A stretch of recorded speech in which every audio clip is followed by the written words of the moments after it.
안녕하세요. 한조각 크리에이터 한피입니다. 오늘 제가 준비한 엑서는 운송합니다입니다. 지식은 써먹을 수 있어야 의미가 있죠. 생활 팁이나 운동 노하우, 깊이 있게는 과학적 지식들까지 그런 지식들은 쓸모가 많고 써먹기가 좋습니다. 물론 써먹을 수 있는 난이도는 각각 다르지만요. 이공계의 시대가 된 건 인류의 지식의 발전과 배를 같이 합니다. 우리가 세상에 대한 이해도가 높아지니까 불확실한 것들이 사라지면서 꽁구름 잡는 이야기의 영향력이 많이 줄어든 거죠.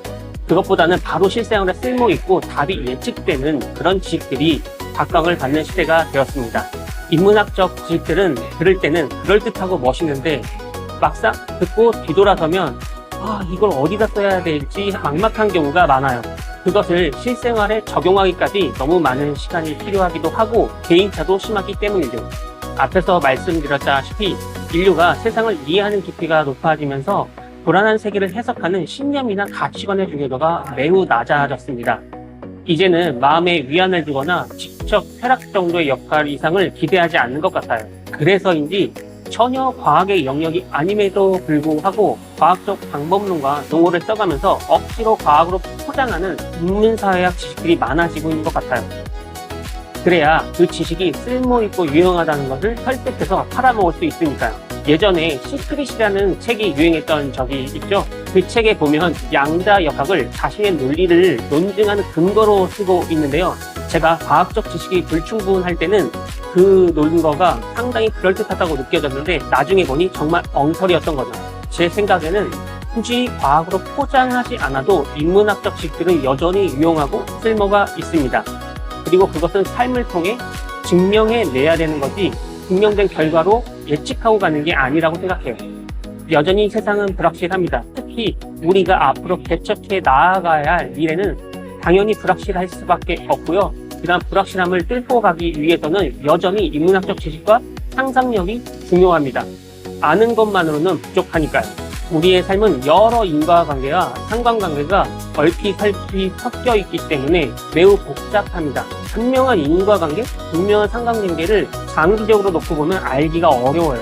우리는 삶을 통해 그것을 하나하나 풀어나가면서 그것을 증명해 나가야 합니다. 방법론은 A를 하면 B가 나올 거라는 인과적 확신에 기반을 합니다. 반면 인문학적 지식은 A를 하면 어떤 결과가 나올까? 혹은 B라는 결과를 내기 위해 A라는 방법을 끝까지 밀어붙여보면 어떨까 하고 상상하고 선택하고 밀어붙여보는 추진력에 가깝습니다. 상상력은 우리에게 방향을 놓치지 않도록 돕습니다. 그리고 선택은 우리가 어느 순간 손해를 보더라도 끝까지 그것을 밀고 나가겠다는 약속입니다. 인문학적 추진력은 우리에게 무언가를 시작하게 하고 그것을 밀고 나아가게 하고 우리가 원하는 방향으로 도착하게 합니다. 방법론은 이 힘을 세밀하게 쓸 수 있게 해주는 도구죠. 우리가 사업을 시작하거나 어느 분야의 리더로서 미래를 개척해 나가야 할 때는 인문학적 지식과 상상력이 중요할 수밖에 없습니다. 왜냐하면 불확실한 미래에는 아는 것보다 모르는 것이 훨씬 더 많으니까요. 인문학적 소양은 결국 우리가 모르는 것이 많다는 것을 인정하는 겸손함에서 출발합니다. 골프를 예로 들어볼까요? 여러분이 혹시 골프를 시작한 골퍼라면 대부분은 골프를 잘하기 위한 지식들은 너무나 많이 가지고 있습니다. 그 지식을 모두 다 정확하게 반영한다면 내가 치는 샷에 대한 정교함이나 예측 가능함은 높아질 수밖에 없죠. 기계가 공을 치는 것처럼요.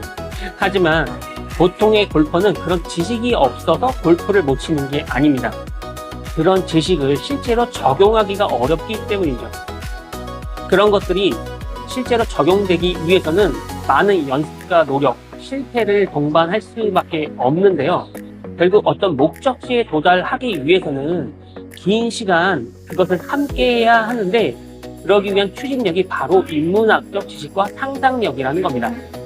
배우고 연습하는 태도, 뭔가 잘 안 풀릴 때 어떻게 멘탈을 관리해야 할지, 동반자랑은 어떻게 즐겨야 할지는 이것을 오래 하기 위한 기본 소양이기 때문이에요. 우리가 도제 시스템에서 무언가를 배울 때 아주 기본적인 것부터 5년, 6년, 7년, 10년까지 실질적 기술이 아닌 그런 태도를 보는데 시간을 쓰게 하는 이유도 바로 그런 소양이 그 일을 오랫동안 끌고 가는데 가장 중요하기 때문입니다. 그렇다면 모든 지식이 완벽하게 몸에 배어 있는 전문 프로들은 다를까요?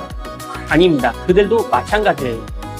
그들은 모든 지식이 적용된 수준이 거의 동일하기 때문에 경기를 운영하는 능력, 멘탈 관리가 그 미묘한 차이를 만들죠. 결국 우리가 무엇을 배워나가거나 아니면 배움의 끝에 도달했거나 모두 인문학적 소양이 그 차이를 만들고 그것을 오랫동안 하게 만든다는 겁니다. 실력이 없을 때 그것에 실망하지 않고 끝까지 밀고 나가게 하는 추진력이나 실력이 충분하지만 언젠가 오게 될 슬럼프에서 벗어나게 될 그 추진력 역시 모두 인문학적 지식과 소양에서 나온다는 겁니다. 이번에는 골프보다 조금 더 조직적으로 결과를 만들어내야 하는 축구를 살펴볼까요? 축구를 좋아하시는 분들이라면 감독의 중요성은 다 알고 계실 거예요. 저는 어렸을 때 아니 축구는 선수들이 하는데 감독이 하는 게 뭐가 있지? 그냥 선수를 뽑는 역할 말고 그 중요성이 있을까? 라고 생각을 했었는데요. 커서 보니까 아니었던 거죠. 그 많은 인원이 다양한 상호작용을 하면서 만들어낸 결과치가 너무나 다양하고 무한대이기 때문에 감독이 중심을 잡고 그 팀을 이끌어 나가야 좋은 결과를 만들 수밖에 없었던 겁니다. 축구라는 현장은 정신없이 흘러갑니다. 생활 습관부터 이런 팀을 관리하는 것뿐만 아니라 진짜 중요한 경기는 생각할 틈이 없이 흐름이 흘러가요. 그런 긴급한 상황에서는 고민할 틈이 없습니다. 바로바로 의사결정을 해야 하는데요. 이런 의사결정의 총합이 결과로 나타나게 되는데 이런 의사결정의 가치를 죽여서 어떤 일관적인 방향을 내는 데는 바로 생각의 틀, 컨셉이 중요합니다. 즉 경기 전부터 감독과 함께 나눈 그 생각의 개념이 명확해야 하는 거죠. 그래야 생각의 가지수를 줄이고 바로바로 결정해서 의사결정을 할 수 있습니다. 감독이 하는 건 디테일한 전술만이 있지 않습니다. 오히려 디테일한 전술 지시는 선수들의 의사결정을 방해할 수도 있죠.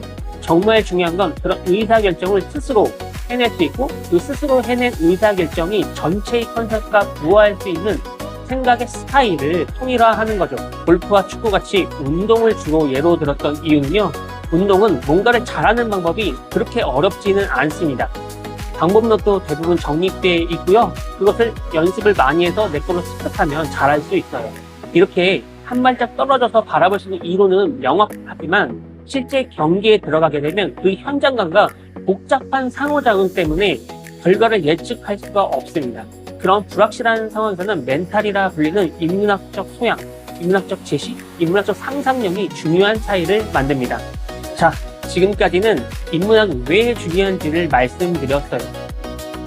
그러면 우리가 살아가면서 인문학을 어떻게 쓸모있게 우리 삶에 적용할지를 알아봐야 할 텐데요. 그 비밀은 바로 우리가 자주 듣는 단어, 컨셉에 있습니다. 다음 에피소드에서는 이 컨셉에 대해 알아볼게요. 지금까지 한 조각 크리에이터 황큐였습니다.